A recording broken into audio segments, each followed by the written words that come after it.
Et yo tout le monde, j'espère que vous allez bien et que vous êtes chaud. Aujourd'hui les gars, nouvelle vidéo sur Mieux du Papillon de TGA, bien sûr, que vous avez choisi sur Instagram. Ça fait un moment maintenant que je l'ai et franchement, je vous le dis directement, c'est ma préférée en termes d'armure des Renegats que TGA a fait pour le moment, en tout cas dans celle que j'ai reçue.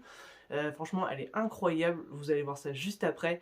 Mais voilà les gars, donc je sais, d'abord je voulais faire passer ce petit message que beaucoup ne l'ont pas eu, elle était quand même assez limitée, il y en avait 20 en Europe ou 30 en Europe, je sais même plus de tête là, vu que ça fait un moment, de toute façon, ce sera écrit sur la pièce mon numéro.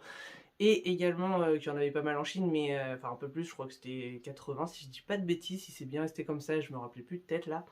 Mais voilà les gars, je sais que tout le monde ne l'a pas eu, donc j'espère que cette vidéo pourra vous faire kiffer cette statue. Moi en tout cas je vous laisse directement avec les photos, vidéos, une par une, on se retrouve juste après pour critique, avis, etc. comme d'habitude. Allez, let's go.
Re tout le monde, j'espère que j'aurais pu montrer les pièces une par une comme il se faut, parce que la statue est vraiment somptueuse.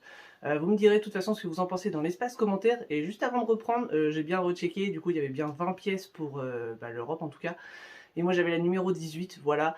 Et du coup sur cette statue, on va commencer directement par le seul point négatif que je trouve à la statue, qui n'est pas très compliqué, c'est en fait au niveau, si vous avez vu, du socle, il y a un espèce un petit peu de, comment je pourrais dire, de fumée, plutôt chrysalide un peu, qui sort en fait du cocon. Et du coup à ce niveau-là, j'ai eu quelques éraflures au niveau de la peinture sur le socle. C'est pas grand chose, surtout que une fois monté en vrai, on voit presque rien, surtout que c'est principalement par derrière. Et que par exemple, les deux endroits où j'ai des petits trucs, j'ai mis des papillons. Donc ça se voit presque pas. Mais voilà, c'est vraiment le seul truc que j'ai à critiquer sur la statue, parce que alors, le reste est vraiment super stylé. Donc j'aime beaucoup le socle en fait avec le cocon. Le cocon, il y a vraiment, comment je pourrais dire, un effet texturé qui est super bien fait. On peut mettre en plus les papillons où on veut, sur le socle ou sur le personnage. Moi j'ai mis sur le socle, je trouvais ça plus stylé, en mode les papillons qui remontent avec Mieux. Je trouvais ça vachement cool comme idée.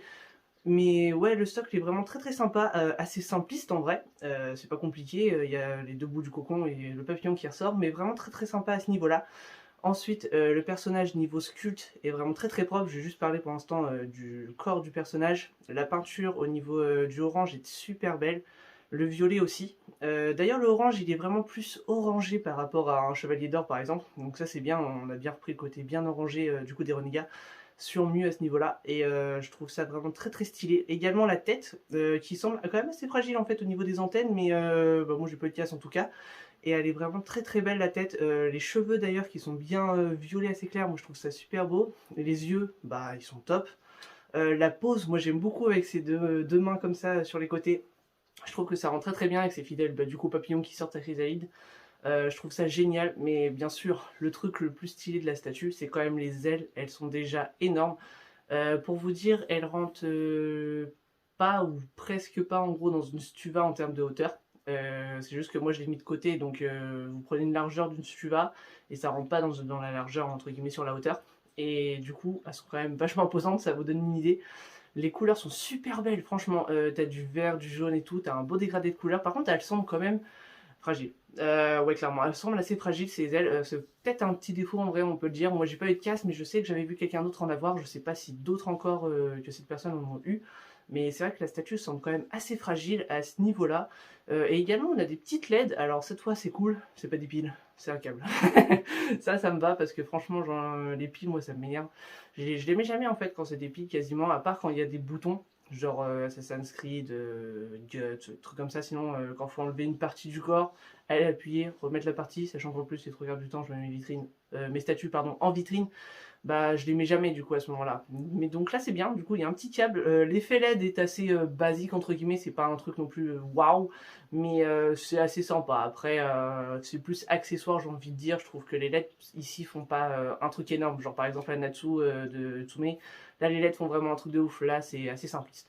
Mais c'est toujours un petit plus que l'on prend. Voilà les gars pour cette statue, j'ai pas grand chose d'autre à dire. N'hésitez pas à me dire dans l'espace commentaire ce que vous en avez pensé.